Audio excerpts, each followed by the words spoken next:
akan mempresentasikan hasil diskusi dan kelompok psikolog, yaitu konsep dasar kebijakan fiskal.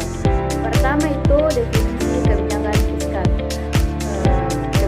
Kebijakan fiskal merupakan kebijakan pemerintah yang dilakukan dengan cara mempengaruhi sisi penerimaan maupun sisi pengeluaran pada APBN. Segala macam kebijakan yang berkaitan dengan APBN digolongkan sebagai kebijakan fiskal. Misalnya kebijakan di bidang perpajakan, kebijakan utang luar negeri, dan kebijakan peningkatan pengeluaran pemerintah. Pemerintah seringkali menghadapi masalah defisit anggaran sehingga memerlukan satu set kebijakan fiskal untuk mengatasinya. Ada beberapa sumber pembiayaan defisit anggaran, diantaranya yaitu yang pertama pajak, yang kedua mencetak uang baru, yang ketiga pinjaman masyarakat dalam negeri, dan yang terakhir pinjaman masyarakat luar negeri.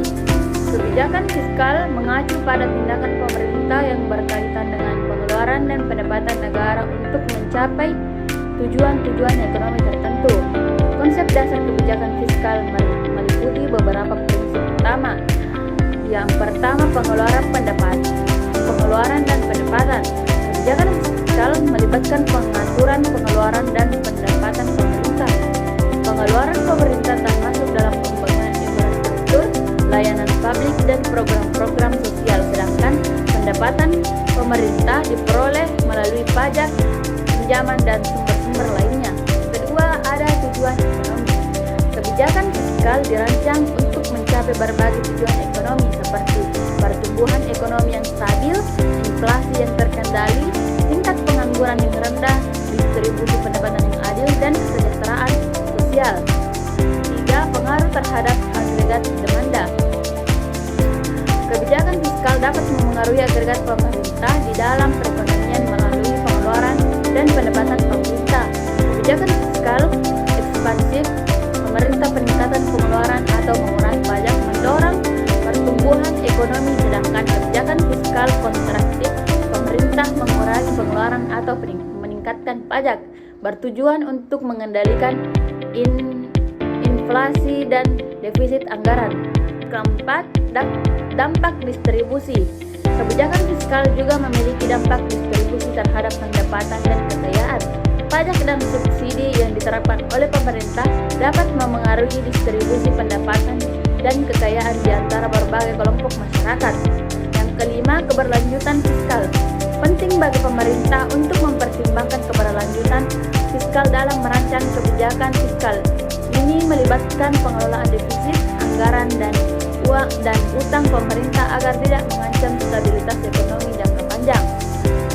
Yang keenam, efisiensi dan efektivitas. Kebijakan fiskal harus dirancang agar efisien dan efektif dalam mencapai tujuan-tujuan ekonomi yang ditetapkan.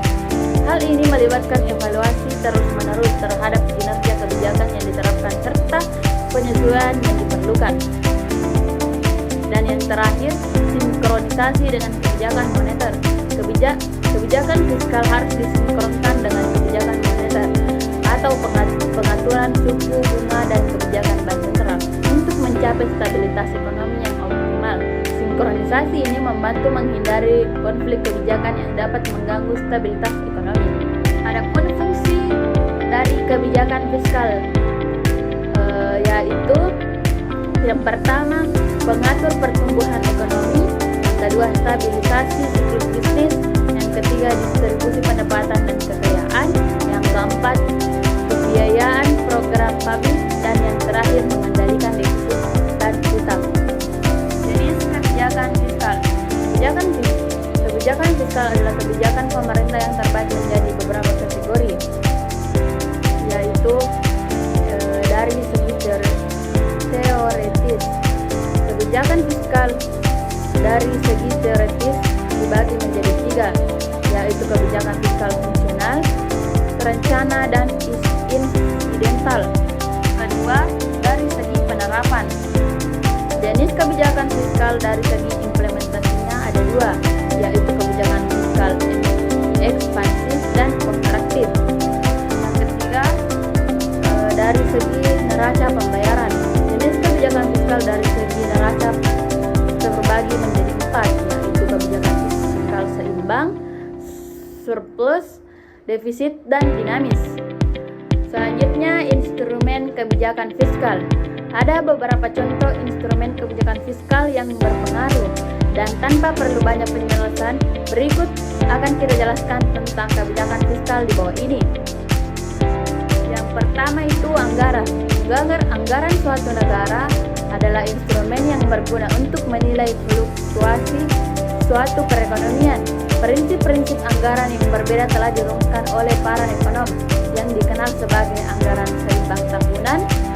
Ekonomi klasik mengemukakan prinsip anggaran seimbang tahunan. Mereka mempertahankannya dengan kekuatan sampai krisis yang berakar dalam pada tahun 1930-an. Yang kedua, perpajakan. Perpajakan adalah instrumen kebijakan fiskal yang kuat di tangan otoritas publik yang sangat mempengaruhi perubahan dalam pendapatan, konsumsi, dan investasi sekali pakai. Kebijakan pajak anti depresi meningkatkan pendapatan sekali pakai individu, meningkatkan konsumsi dan investasi. Tentunya akan ada lebih banyak dana dengan orang-orang untuk konsumsi dengan tujuan investasi pada saat pengurangan pajak. Yang ketiga yaitu pengeluaran publik. Partisipasi aktif pemerintah dalam kegiatan ekonomi telah membawa belanja publik ke garis depan di antara fiskal.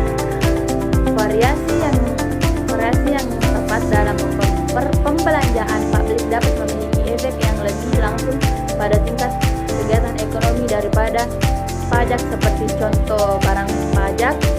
Pengeluaran publik yang meningkat akan memiliki efek ganda pada pendapatan, output, dan pekerjaan perlu sama seperti peningkatan investasi memiliki efek pada mereka.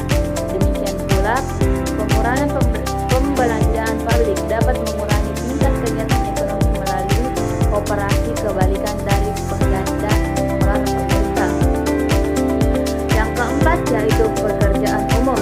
Pekerjaan umum ada dua bentuk pengeluaran, yaitu pekerjaan umum dan pembayaran transfer. Pekerjaan umum adalah barang tahan lama, terutama struktur tetap yang diproduksi oleh pemerintah. Mereka termasuk pengeluaran untuk pekerjaan umum seperti jalan, rel kereta api, sekolah, taman, gedung, bandara, kantor pos, rumah sakit, saluran irigasi, dan lain-lain.